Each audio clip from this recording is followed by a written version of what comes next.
also my pleasure to hand this over the proceedings to our dear friend Srinjay for taking the segment forward. I think we have a power packed panel discussion for developing systems for children's participations from different stakeholders, and I think Srinjay is going to take us through into that. Thank you once again, and over to you, Srinjay. Thank you, Chandra. Thank you, Amrita. And thank you, Meera and Aditya. It's inspired. You guys inspired us. This last 45 minutes is like goosebumps for all of us. If this is what the future of India has, I think have a bright future ahead. So thank you guys once again for being here. So as we move ahead, it's going to be a powerful session. Let me first congratulate Piyush and Tarun for putting up and bringing in such great leaders on this platform. Masoom, I remember about 4 years ago when it was started, and the journey it has created is a story for all of us to take pride of. And about a year back, when we heard a story through this Masoom platform, we could save a girl child by back to her parents or her mother about the abuse, and she was saved. I think all the time and all the efforts that all of us who are today here have put up gives us the strength that we are on the right path, and we need to bring more things for the future. So thank you so much for everything, and let me welcome on board for the panel discussion. We are doing a panel discussion on building child-friendly systems, talking about creating child-friendly systems, learn about EVAC issues and UNICEF's approach in India, how EVAC agenda is mainstream into government programs, the challenges and lessons learned in implementation of POSCO on the ground. Let me introduce our today's panelists. We have Ms. Anu Garg, the Principal Secretary of Women and Child Development Department from Government of Odisha. Let me just quickly introduce her. Srimati Anu Garg, a 1991 batch Odisha cadre, IS, and currently in dual charge as Principal Secretary to Government, Women and Child Development and Mission Shakti Department and Water Resources Department, holds a master's degree in sociology and also in public health from Bloomberg School of Public Health under Johns Hopkins University, USA. She began her career as sub-collector at Jharsuguda and Kalandi in early 1990s and joined as Director Social Welfare in 2000. In 2002, she shifted to New Delhi under Central Deputation and joined as Deputy Secretary in the Health Ministry. She was promoted to Director in July 2005 before proceeding on a partially funded long study leave. She was stationed in Baltimore in Maryland, USA. In August 2008, she was back to her home cadre, Odisha, where she served as Commissioner Cum Secretary in the Health and Family Welfare Department. In 2012, she returned to Delhi as a Joint Secretary in the Ministry of Health and Family Welfare and was subsequently appointed as Joint Secretary in PMO in October 2012. She returned to WCD and MS Department in May 2018. Since then, the department has seen a slew of interventions and innovations taking off in the field of improving status of women and children in the state.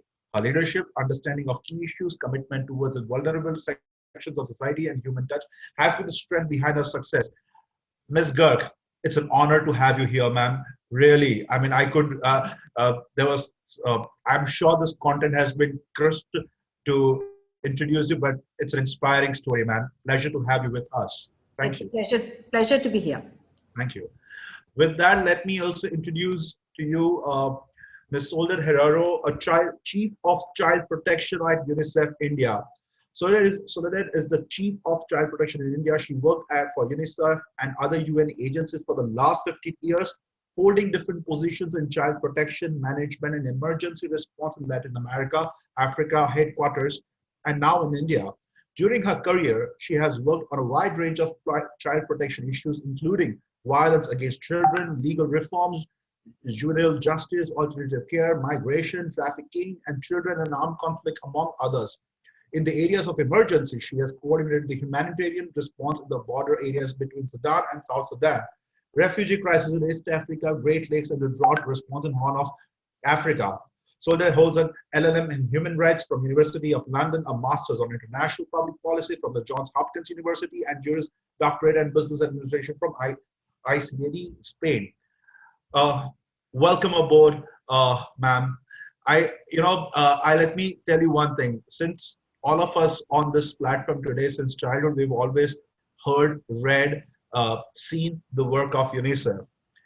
It's really an honor for YI today through the Masoom platform that we get to interact with somebody who has inspired millions and millions of kids and humans across the world the organization has put up. So it's honor to have you, ma'am, with us. Thank you.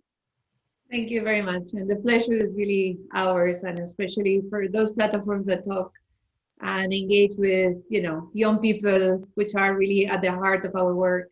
It's always a truly opportunity for all of us as well to be with all of you. Thanks. It's an honor, ma'am. Thank you so much. Let me also introduce our third panelist, Ms. Uma Subramaniam, founder and co-director, Aarambh India, a Prerna and ADMCF initiative. Uma is a driving force behind conceptualizing the Aarambh India initiative that works on safeguarding children in India from all kinds of sexual offenses and related ambiguities, disenfranchisement, turmoils, and harms. Aarambh India initiative was awarded the Presidential National Award in the institutions category in the year 2017. India's first online resource portal on the issue of prevention and protection of child sexual abuse with stakeholders specific information. And the website also hosts India's first hotline to report child sexual abuse material in partnership with UK-based Internet Watch Foundation. Uma is a trained social worker with more than 13 years of experience in working with children at risk. She is also the primary master trainer who has been trained in international modules on child protection. In 2012, she traveled to child sexual abuse prevention. The consequent insights and her passion to create impact in child protection in India led to the creation of Aarambh India initiative. She is currently the national trainer for KNH Germany, and she trains KNH partners across India in child protection based on the International Keeping Children Safe standards. In 2017, the Ministry of Women and Child Development India honored her as an agent of change in India. Absolutely. Prior to her work in Aarambh, she worked at the Pratham Council for Vulnerable Children across 3 states in India, implementing and overseeing grassroots projects of rescue and rehabilitation of working children. Besides a master's in social work, she has completed a 1-month fellowship at the Oslo University College and an executive education program in social entrepreneurship from Inside School of Business, Singapore 2013. Welcome aboard, ma'am. Really, it's an honor to have you with us. Thank you very much for having. The pleasure is all mine. Thank you. A small idea, a small initiative can become a bigger idea and a bigger initiative and can change plenty of lives, not only where we live, but across the world. You inspire. The work you do we take pride of it. At YI, we take pride of each and every individual who takes such kind of mission. So thank you so much for being with us today. It's an honor to have you here. Thank you. Thank you for being so generous. Thanks. And let me introduce our moderating friend, Tanishta Datta, a child protection specialist at UNICEF India. Tanishta Datta is the child protection specialist in UNICEF India. She has over 2 decades of experience in the development sector with over 15 years in UNICEF across states and the national office. She specializes in issues of system strengthening for child protection, juvenile justice, ending violence against children, including online safety of children. Wow. So I think, I will, with this, I'll welcome Ms. Tanishta Datta on this platform. I think we have an inspiring panel here. For next 30 minutes, let's change the way YI thinks. So over to you, Tanishta. Thank you so much. Thank you. Thank you so much, Srinjay.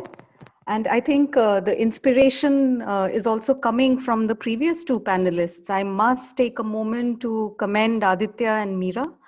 I mean, at this age, their clarity and their focus and, their willingness to do something extra for for their society, it was admirable and inspiring. And it sort of sets the tone, I think, for this summit, which is also about how young people can be engaged more and more on this very important issue of ending violence against children.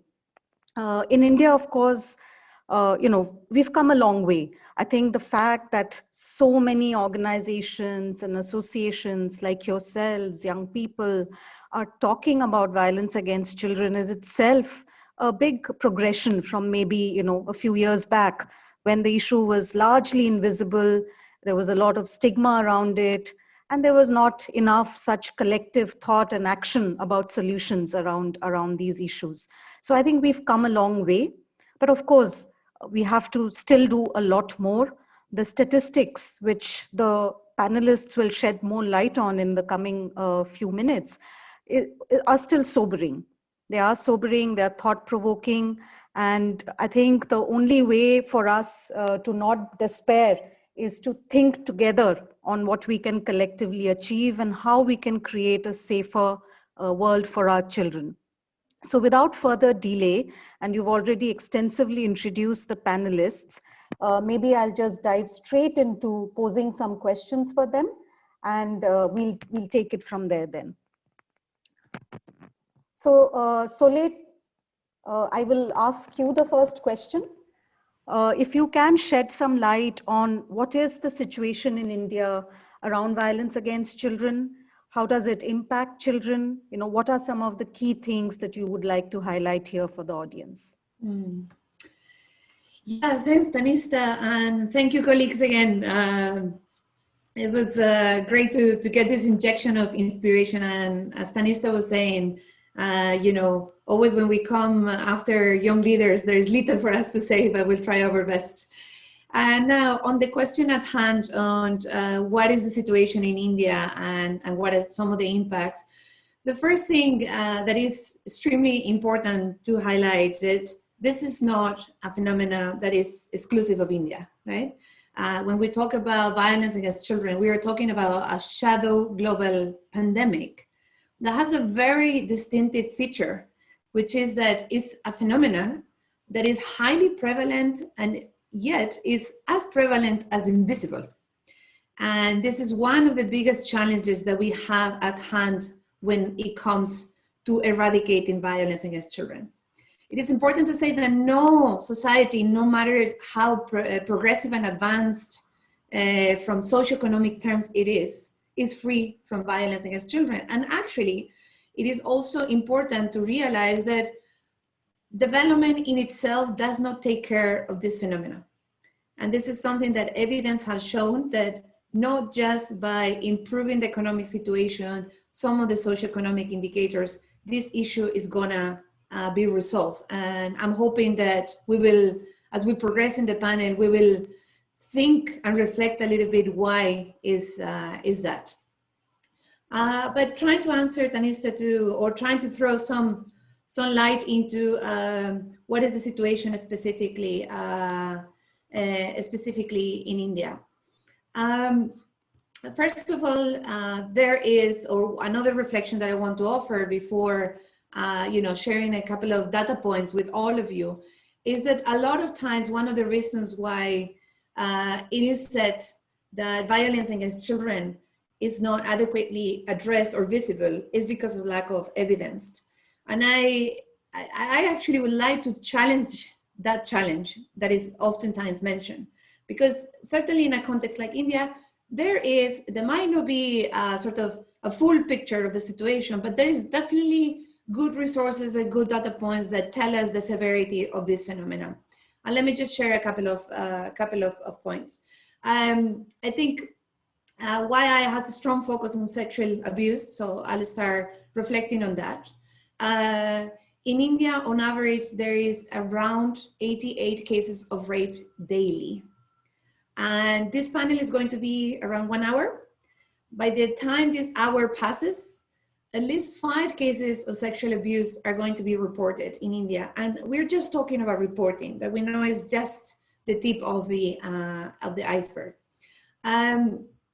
We have, as we all know very well, a national legislation, which is POCSO. The cases in POCSO have been systematically in increase, and increasingly representing a higher proportion of the number of crimes against children.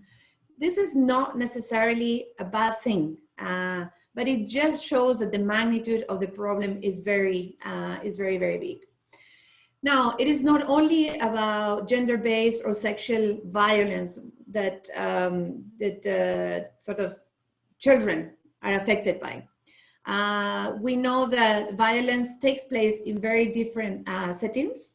In the schools, there was a study done by NCPCR in 2012 that showed that almost 100%, actually 99% of the children were exposed to corporal punishment in the school, despite the fact, as many of you might be aware of, that this is explicitly prohibited in the national frameworks.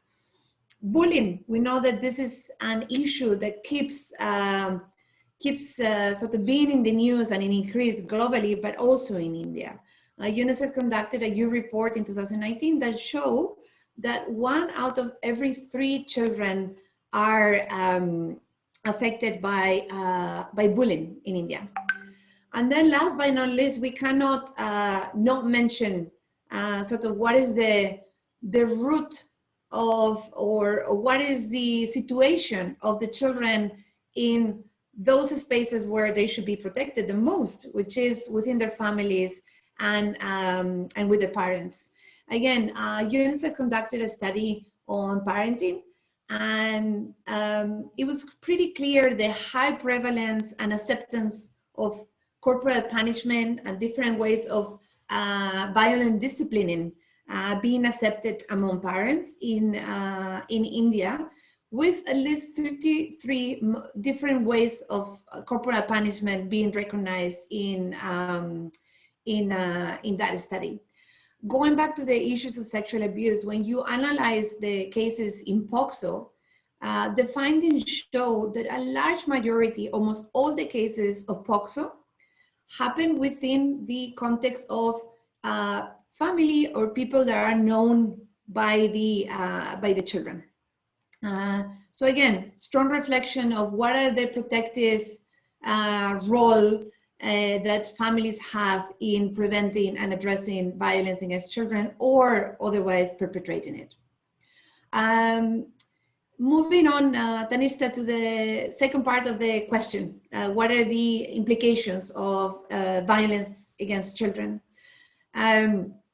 You've been, this is the second day of the session, so you know very well that violence against children implies a systematic violation of pretty much every single right encompassed in the international legal frameworks, and specifically in the Convention on the Rights of the Child. It violates, of course, the right of protection, but also the right to health. It oftentimes affects the right to education, the right to life sometimes, unfortunately. But it's not only about a human rights problem. And I think one of the big sort of progress in terms of how we see violence against children agenda, especially through the lens of the Sustainable Development Goals, is the fact that there is an increasing visibility of this issue as a development problem. And there's been some estimations that indicate that it costs the global economy, and I hope everybody takes note of this data because this is striking. It can cost at least $7 trillion, which is, it could be as much as 8% of the global GDP. So again, it's a human rights issue, it's a developmental issue. It is also a public health concern. And, you know, we are amidst the COVID situation, and we know the implications of what a public health concern can be. But it is important to realize that violence against children is a cause and a consequence that takes a load on the public health situation of any country, and it can have lasting impact on the individual and physical and mental growth of any child. And again, there is a lot of evidence that have shown how physical or mental violence can affect the physical growth and even the cognitive capacities of a child, which just leads me to mentioning, and I'll conclude with that, that if we take into consideration the economic cost, if we take into consideration the individual cost in terms of children not reaching their full potential, if we take into consideration what are the mental health implications of this violence against children, at the end, all that aggregated becomes a very concerning societal developmental issue which at the end is hindering really the capacity of a country to develop in the human capital required to make a country progress going forward. Over to you, Tanista. Thank you. Thank you, Sole. I think, as you said, the statistics are still very startling.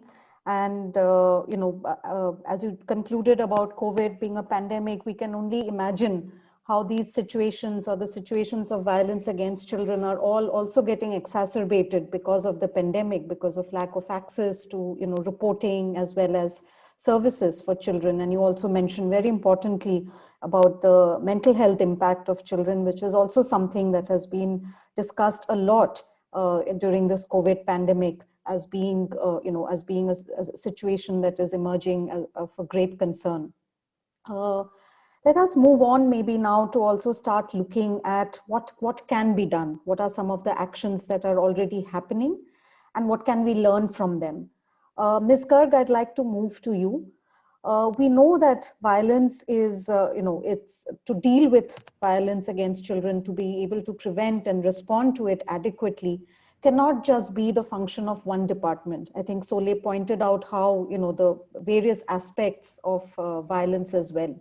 So being a representative of the government, having, such rich experience across various government sectors, how do you see this issue as a cross-sectoral one that has cross-sectoral implications that can help to, enhance the government response to preventing violence against children? Thanks, Tanishta. And first of all, I'm so happy to be here in this Masoom Summit. And when I was asked, I thought it was the best opportunity to engage with young Indians. And so I'm very happy to be here. And I have missed the sessions, but I was just going through the list. It was a very, very intense 2 days, I think, which the group has had. So friends, I am here actually as a practitioner in the field. And I know that in general, in outside, lot of people feel that in the government, nothing happens and delays happen and this. But I'm here with a little bit of optimism, cautious optimism nonetheless, to tell you that there are a lot of things that do happen and there are a lot of things that are being done and some of them are making a difference. But just to inform all of you, child protection is now a very, very big initiative that has been taken. And in every state now, there is a state child protection society. There is a state commission for protection of child rights, just like there is for women. Then in every district, there is a district child protection unit. There is a child welfare committee. There is a juvenile justice board. The juvenile justice board is from the judicial side. The child welfare committee is activists and NGOs and these people, not government. And the DCPO, the District Child Protection Unit, is people who work focused only on child protection. See, I have been in the IS now for 29 years. And when we were district magistrates, we didn't have all this. At that time, everybody was doing their thing. But this focused attention on child protection. And then at the police level also, there is a special juvenile police officer. So SJPUs are there. And now you'll say, oh, they must be just some people who have been recruited or some. No, we have a retired judge who heads the committee along with some senior officers. And it's a very robust mechanism by which these child welfare committees are constituted. And then we train them not in just any other organization. We train them in the National Law School, Cuttack, or in the Orissa Judicial Academy. I mean, what I'm trying to tell you is that it is not that it is ghar ki kheti dal, ghar ki murgi. No, it is a proper system, that a child-friendly system that has been put up in a very, very professional manner. Then for each, there are guidelines. So even at the National Law University, Cuttack, there is a proper module that we have for how do we train the child welfare committees? What is it that they need to be trained on? And after that, at our level, that is as the head of the Women and Child Development Department, it is my responsibility then to continue to engage with them. This is one. Another is that these are all child friendly systems. Apart from that, there is this 1098, which is an NGO which is working for, in case children fall into problems, they can be immediately contacted on this number. Then, apart from that, as Tanishta just mentioned, it is not just one department. There are several departments which are doing different things. And I mean, contrary again to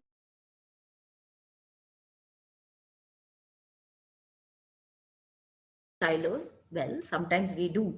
But many times we also try to engage with each other and try to see how we can maximize, how we can optimize the initiative. So, for example, let me tell you that in a few years back, we had launched Operation Pari. I don't know if many of you may have heard of that, where you know that in Orissa is very famous for Rath Yatra. So we used the Rath, Pari Rath. It was basically a vehicle, but we used to call it a Rath because it goes with the cultural milieu. And these Pari Raths went village to village, telling people, making them come out in favor of girl child and against child sexual abuse. It was a huge drive where all departments, all panchayats, my department and mainly police department, everybody got together to do this. It was like creating awareness against child sexual abuse. Then for all missing children, the police department and our department, we get together and whatever inputs we have, let's say that some of our children are in Chhattisgarh, then together teams go to those areas, try to look for those children, bring them. So missing children, that is another kind of violation of the child for example, we launched this campaign called Advika. Advika basically means unique. Every girl is unique. And in this, what we have done is that for all the adolescent girls, you know, who are potential mothers, who are also change agents, who can influence in the family, who have that wherewithal to change, and who themselves can be the victims of sexual abuse. So we have a whole calendar of activities for them. Every Saturday in the Anganwadi center, they meet and they are then given modules on, modules means they just discussion with their peers and with the Anganwadi worker on on sexual abuse, on child marriage and how one can go about it, on cyberbullying and these type of things, including also adolescent health issues and nutrition issues. So these are things which are being drilled into them, and we hope that because the peer adolescent girls are also there, it is going to have more of an impact. So apart from that, so in that we are constantly telling them that, look, these are all the structures which are available for you. Now, all structures admittedly are not uniform. So it's not that every DCPU is completely going to look after them, or every 109 unit in the district is equally responsive. Maybe not. But the fact is that these systems are being put in place. They are there in place. We are constantly monitoring them so that we can ensure that they are doing their whatever best they can do. And we are trying that the children must be aware that A, these are their rights. B, if these rights are violated, this is where they need to ring up. This is what is the punishment that can be given to people. And so that we are creating both an enabling environment in terms of the structures, in terms of the policies and in terms of being able to educate the children themselves that look, you have to be empowered. I was just barely, when I was entering your webinar, I heard one of the children saying that we need to also, be empowered, we need to respond. And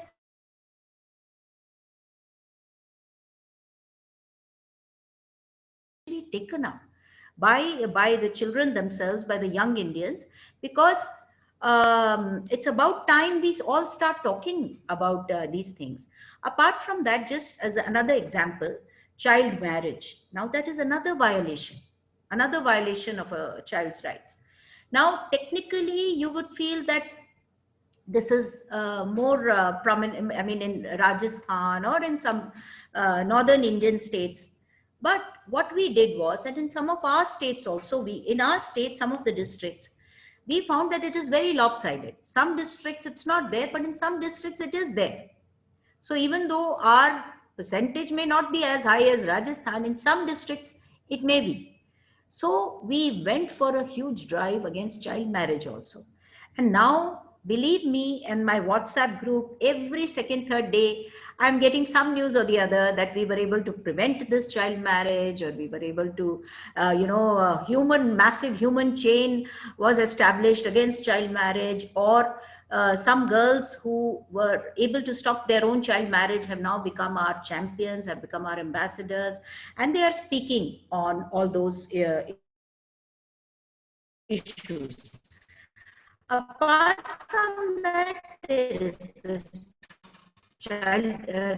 commission for child rights, constitutional role type of a thing, where they can take up inquiries, etc., which can be done. So what I am trying to say is that I want to also tell you that there are a lot of things that have been put in place, and there are a lot of initiatives.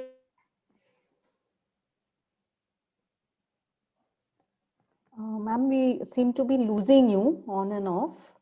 Maybe it's a... Education department has helplines for children in case of sexual abuse during this thing. The higher education department has done training on martial arts for women, for the girl students, so that they can be totally on their own.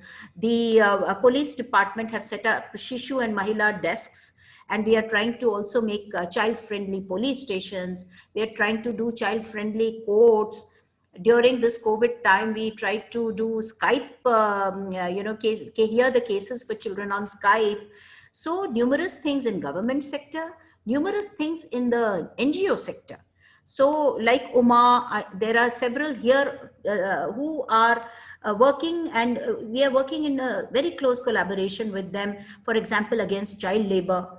So we have several organizations with whom we have 1 month where we give a very focused attention on trying to find out child labor, and there is a consortium of NGOs with whom we work. Likewise with 1098, with 18181, which is a women's helpline, which is again run by an NGO. So what I'm saying is that it is a combined effort. And of course, our development partners, for example, UNICEF, with whom we are entering into an MOU, a formal MOU on child protection, where we will be trying to, get a database made for adolescent girls and how their, child protection issues, etc. So what I'm trying to say is that while the situation is grim, there is also a lot of things which are happening. And yet there is, of course, miles to go before we sleep. Thank you. Thank you, ma'am. Such a, you gave us such a wide perspective on, also because the violence issue against children doesn't sit by itself. It's also interlinked to so many other child protection issues.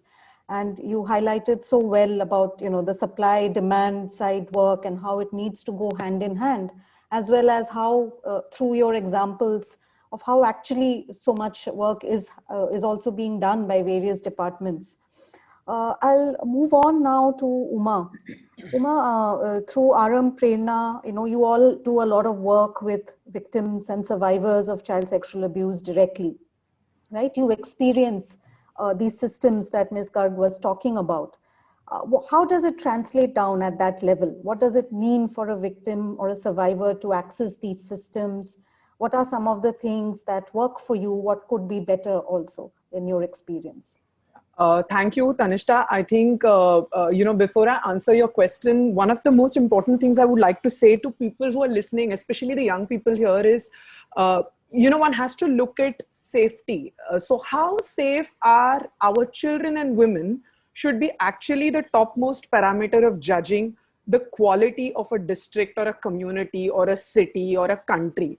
And fortunately, unfortunately, the kind of issues that our children face, or the kind of violation that our children face, the statistics that was put forward, it shows us otherwise. So one of the most important things is to rally around for safety, because it's not a peripheral issue, it's absolutely core of who we are. If children are not feeling safe, if women are not feeling safe, where are we in the larger sort of ecosystem? Now that brings us to this question of, what do victims and families go through, right? So over the last 5 years, and I must thank UNICEF. I don't think I've officially ever thanked UNICEF, for the kind of support that we got. But over the last 5 years, what we've been able to do is, in Mumbai and Mumbai suburban districts, we were able to look at all the issues that came with implementation of this law, which is POCSO.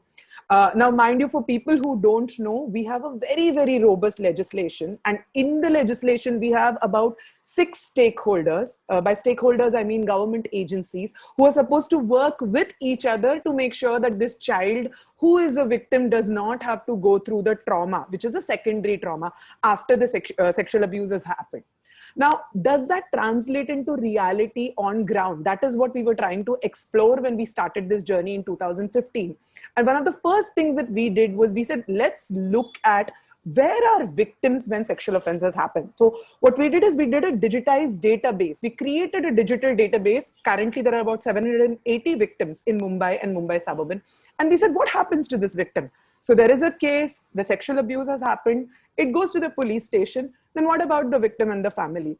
And what one really realized is that, yes, there was a crisis of collaboration between the systems in terms of carrying out the procedures. Sometimes it happened, sometimes it did happen. It also depends on a lot of other things, like the age of the victim, the socioeconomic profile of the victim, the connections, so on and so forth. But the other and most important thing that was completely being missed out is the rehabilitation of the victim. Because everybody was running behind justice in terms of, let's prosecute this perpetrator. And unfortunately, like everybody said, in most of the cases, the perpetrator was a known person. So it's a father, or it's a mama, or it's a boyfriend. What does justice really look like? But what happens to this victim on an everyday basis? Is she able to go back to school? Is she able to go back in the community? Are the parents, able to live in the same community after the sexual abuse has happened? And what we were seeing is that support needed to be strengthened. And I think over the last 5 years, what we were able to demonstrate is, let's invest in victim rehabilitation. It's an in-depth process, and let's track the life of these victims over a period of time. It's not going to happen in 1 year.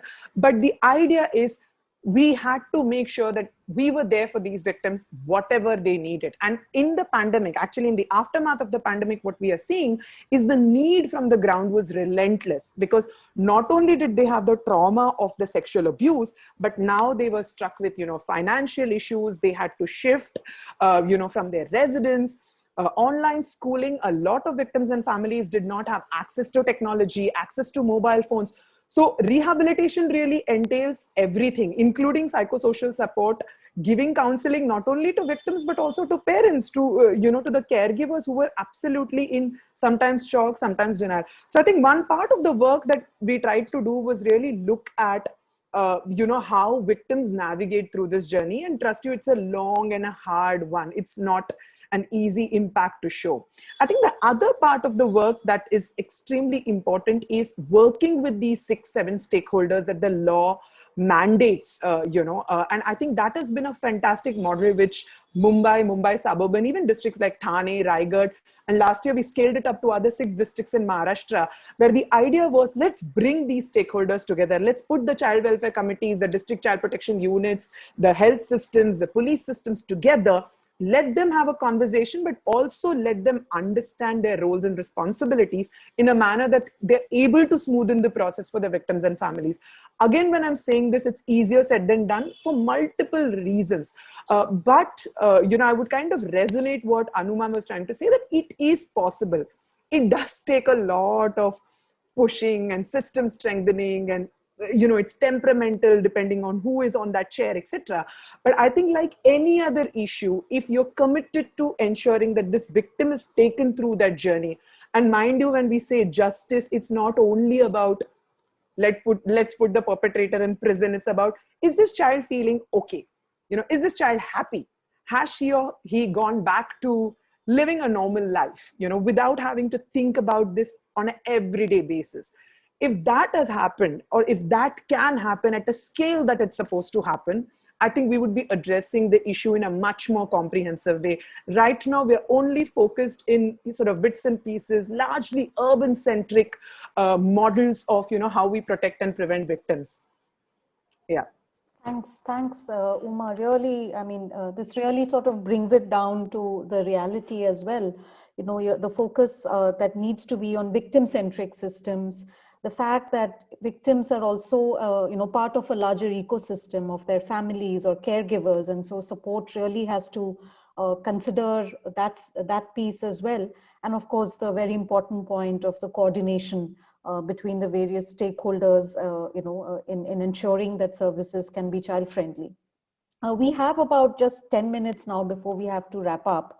And Srinja is already sending me, time checks. So let's do the second round really quick, maybe 2 minutes, everybody. Sole, I'll start with you on what do you think should be the key actions that need to be prioritized now, given the context that you set about the extent of the problem of violence against children in India? What should be some of the priority actions and the role that different actors should have within that? Yeah, thanks, Tanista. It's challenging to cover that in 2 minutes, but I think my colleagues in the panel have covered quite a wide, range of issues that are of importance. So I'll just try my very best to just focus perhaps on a few issues that haven't been mentioned. So first of all, talking about the systems. So I think both Uma and Anugarg has given a very good overview of the robust legislative and institutional architecture that exists in India, which is true and should be really commendable. I guess the key question now is, do we have the system that is adequately resourced and functional to the optimal level that we need? Is it adequately resourced? Are there vacancies that are hindering the effectiveness of that system? So there is still work to do on that regard. We know that child protection receives 0.05 of the national budget. And we know that there is a lot of vacancies and gaps in human capacity that needs to be still fulfilled. So yes, the architecture of the house is there, but there is still work that needs to be done for making the system fully effective. Uma, covered very well the issues about making sure that the child protection system is complemented by a strong justice system that is victim-centric. But again, there is still work that needs to be prioritized. And I'll just mention one issue, which is the issue of pendency. Pendency is still extremely high. And at the end, justice has a restorative function, a deterrence function as well, that will only be fulfilled when the justice system, when children, communities, families know that they will be protective and they will receive the justice needed from the perspective of restorative justice, compensation, and others, but from making sure that the perpetrator is adequately and efficiently managed through the justice system. Another quick, very, very crucial angle, there is still a lot of emphasis on attention and less so on prevention. We really need to emphasize a stronger focus on prevention, and this is where stakeholders like all of you have a very, very strong role to play. We cannot wait until the child is victimized for a system to react to it. We can't. That's not a solution. And there will not be any country, any society, any district with enough capacity to address and rehabilitate. It's costly. It will leave consequences for children and families that will never be 100% healed. So much more emphasis on programs. There's been tremendous good initiatives in India, in health systems, in education systems, very importantly, but we need to put much, much more emphasis on that. And then my last point very quickly, I want to leave with the most important reflection probably, which is that, as I mentioned before, all violence is preventable, but no violence is justifiable. We know that one of the reasons why the violence continues to be perpetrated in societies is because the social norms that underpin the violence. And this is where I take the opportunity to make a call for the young people, young leaders, for all of you that are a movement to really change these gender norms, these harmful practices that continue to perpetrate practices of violence in terms of parenting, in terms of the violence we see in the schools, in terms of the gender behaviors that we display, and how different boys and girls are treated from a very, very, very early age. That is really the root of this shadow pandemic. And only by changing behaviors, by becoming role models, and by challenging when we see things that are not adequate, that might not amount to violence, but are the foundations in which violence against children flourish. Only when we address that will be able to be effective to end once and for all the violence against children. Thanks. Thank you. Thank you, Sole, for the very strong call to action as well. I'll summarize maybe at the end in the interest of time and just go straight to Ms. Garg. Ma'am, you mentioned in while you were speaking earlier also about the various stakeholders, including CSOs and others, the non-governmental sort of bodies as well, civil society. How do you see the government as a facilitator for engaging more and more, initiatives like, for example, Young Indians, Masoom, and others in this whole, let's say, an endeavor against ending violence against children? Well, I think organizations like these can make the world of a difference. So as Sole said, I mean, it's about time these, at the subliminal level that what is there, that is why this violence is taking place. Those feelings have to go. And I am seeing that change. As a mother of two, I can see that difference in the next generation. They just don't think like that, which is so good. They never think of girl, boy, and differences and this and that. So I think this young generation has to be engaged. And at our level, what we are doing to engage them is that, for example, let me just give you one example. We have this aftercare leavers association. So all the vulnerable children who are in our childcare institutions, they have to leave that institution at the age of 18. So what we are doing is that we are making an association of these children also.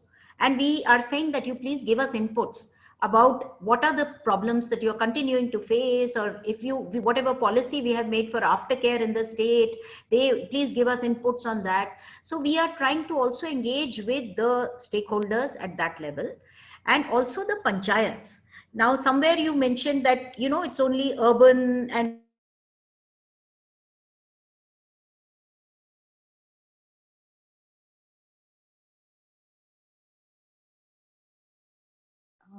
these are some things which we are working on, and also trying to use self-help groups, the women's self-help groups in the state, to start spreading this message within us women also, that look, you don't have to bear all this, you just have to, there are a lot of systems, and try to use them. Thank you, ma'am. Thank you for that. Again, you come with such a strong practitioner view and with, practical examples. Uma, quickly to wrap up for you, how do you see the role of young people, and how do we mobilize this, for even greater impact on these kind of issues? Yeah, I think one of the most important things is within the sector that there is a need to decentralize this from the urban areas, where there is a lot of conversation, lot of skill building that happens in the urban areas. But when you start moving towards, an Agartala or, or a Jharkhand, you see that there are passionate people, but the resources, the skill building needs to be developed.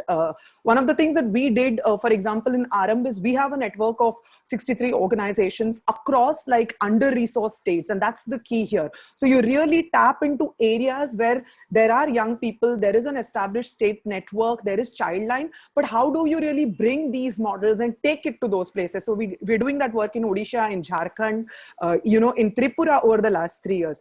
I also think in terms of engagement of young people with the NGO sector, quite frankly, like the best work that Aarambh has seen in the last 4 years has come from our young volunteers. And just to give you an example, we had a 19-year-old who would sit under the table and we were wondering what she would be doing in office the whole day. But when she came out with the graphics, she designed the best posters for India's first hotline to report child sexual abuse material, which was flashed across all the newspapers which carried the news. And she was this 19-year-old who sat under the table. So one of the things is that at least I have learned that you never underestimate the potential you see in a young person, or let them be. Probably they have different ways of doing things. Probably they think out of the box. They don't know the jargons that we do. They probably don't know the data off the cuff as we do, but they have a knack of understanding these issues, and they have a knack of how they want to communicate this.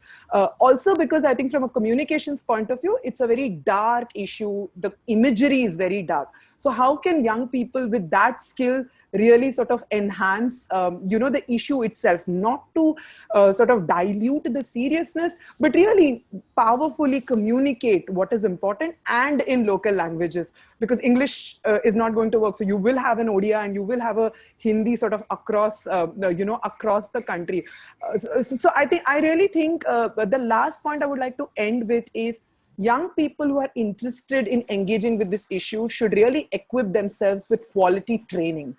And that is something that is going to be key. So of course, read up, get your resources in place, but also go through rigorous training and make sure that you become ambassadors in your communities so that you can spread the message. But at the same time, if there is an offense, you know how to handle it. You know how to handle the cases.